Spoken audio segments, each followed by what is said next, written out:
Wanita penebar dosa. Bismillah, wassalatu wassalamu ala rasulillah, amma ba'du. Dr. Ibrahim Ar-Ruhaili dalam bukunya Tajrid Al-Ittiba menyebutkan bahwa ditinjau dari manfaatnya, amal yang dilakukan oleh hamba terbagi menjadi dua.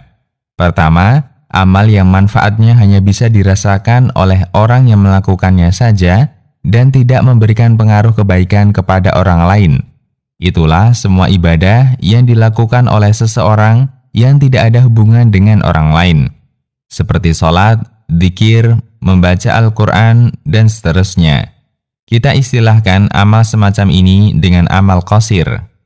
Kedua, amal yang manfaatnya bisa dirasakan oleh makhluk yang berada di sekitarnya, memberikan pengaruh kebaikan kepada masyarakat lainnya, seperti membayar zakat, berdakwah, mengajarkan kebaikan, dan semua amal yang manfaatnya bisa dirasakan orang lain.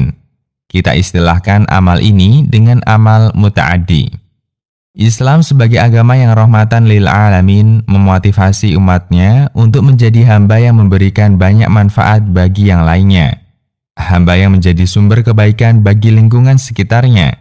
Karena dengan itu dia bisa menjadi hamba yang terbaik. Allah Subhanahu wa Ta'ala berfirman, yang artinya, kamu adalah umat yang terbaik yang dilahirkan untuk manusia, menyuruh kepada yang ma'ruf dan mencegah dari yang mungkar, dan beriman kepada Allah. Quran Surat Ali Imran ayat 110. Ibnu Katsir menukil pendapat beberapa ahli tafsir, Ibnu Abbas, Mujahid, Ikrimah, Atha, Rabi' bin Anas, bahwa para sahabat Allah sebut sebagai umat terbaik karena mereka adalah orang-orang yang paling bermanfaat bagi orang lain. Disebabkan kriteria yang Allah sebutkan dalam lanjutan ayat, menyuruh kepada yang ma'ruf dan mencegah dari yang mungkar, sehingga mereka menjadi sumber kebaikan bagi yang lain.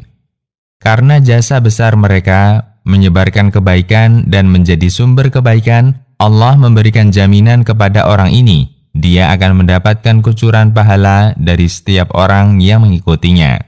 Rasulullah Shallallahu Alaihi Wasallam bersabda, yang artinya, siapa yang mengajak kepada kebaikan, maka dia akan mendapatkan pahala seperti orang yang mengikutinya. Tidak akan dikurangi sedikit pun dari pahala mereka. Hadis riwayat Muslim, Abu Daud, dan yang lainnya. Semakin banyak yang mengikuti ajaran kebaikan yang dia sampaikan, semakin besar peluang baginya untuk mendapatkan pahala. Wanita penebar dosa. Di saat yang sama, Islam melarang keras kaum muslimin untuk menjadi manusia yang paling merugikan bagi masyarakatnya, manusia yang menjadi sumber keburukan dan sumber dosa bagi lingkungannya, manusia yang menjadi sebab orang lain berbuat maksiat. Jika sahabat disebut manusia terbaik karena menyuruh kepada yang ma'ruf dan mencegah yang mungkar, maka manusia paling buruk adalah manusia yang menyuruh kepada kemungkaran dan pada saat yang sama mencegah dari perbuatan ma'ruf. Itulah manusia yang tidak bisa diharapkan kebaikannya dan kita tidak bisa merasa aman dari keburukannya. Rasulullah Shallallahu Alaihi Wasallam bersabda, yang artinya, sebaik-baik kalian adalah orang yang bisa diharapkan kebaikannya untuk orang lain dan terjamin aman dari keburukannya terhadap orang lain.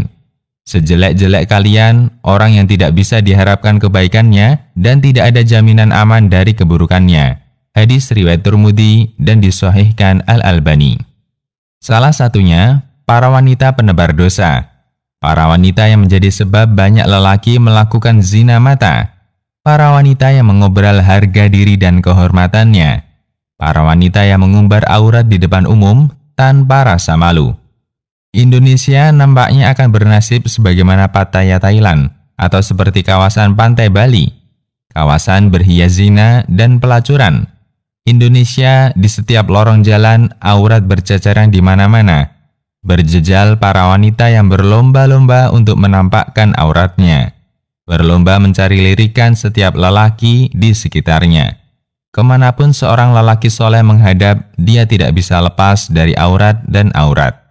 Dari Abu Hurairah radhiyallahu anhu, Nabi Shallallahu Alaihi Wasallam bersabda, yang artinya, sesungguhnya Allah menetapkan jatah zina untuk setiap manusia.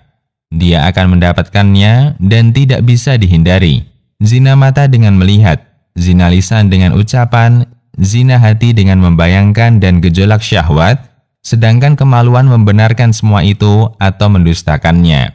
Hadis riwayat Bukhari dan Muslim. Itulah wanita penebar dosa, para wanita yang menjadi sumber maksiat, wanita yang menjadi pembantu iblis untuk menjerumuskan manusia ke neraka. Karena jasa besar para wanita penjajah aurat ini, iblis layak berterima kasih kepada mereka. Dosa bertumpuk.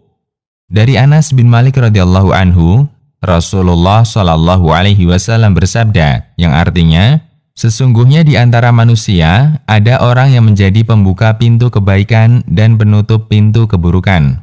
Sebaliknya, ada di antara manusia yang menjadi pembuka pintu keburukan dan penutup pintu kebaikan. Karena itu, sungguh beruntung orang yang Allah jadikan sebagai kunci pintu kebaikan ada di tangannya, dan celaka bagi orang yang Allah jadikan kunci pintu kejahatan ada di tangannya. Hadis riwayat Ibnu Majah dan dihasankan Al-Albani. Siapapun yang menjadi sebab keburukan, sebab orang lain bermaksiat, maka dia akan menanggung setiap orang yang berdosa karena sebabnya.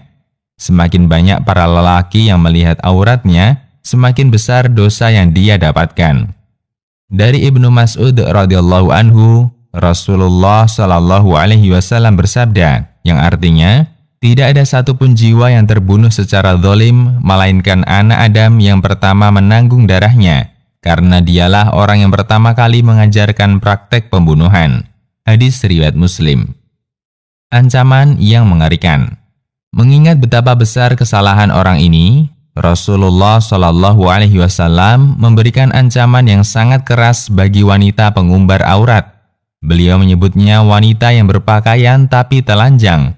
Dari Abu Hurairah radhiyallahu anhu, Rasulullah shallallahu alaihi wasallam bersabda, yang artinya, dua jenis penghuni neraka yang belum pernah aku lihat. Satu, sekelompok orang yang membawa cambuk seperti ekor sapi dan dia gunakan untuk memukuli banyak orang.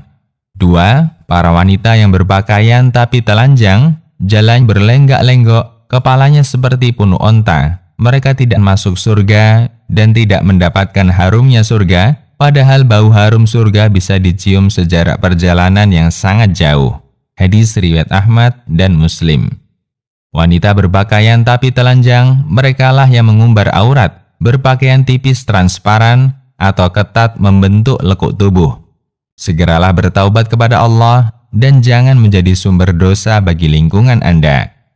Semoga Allah memberikan taufik kepada kita semua.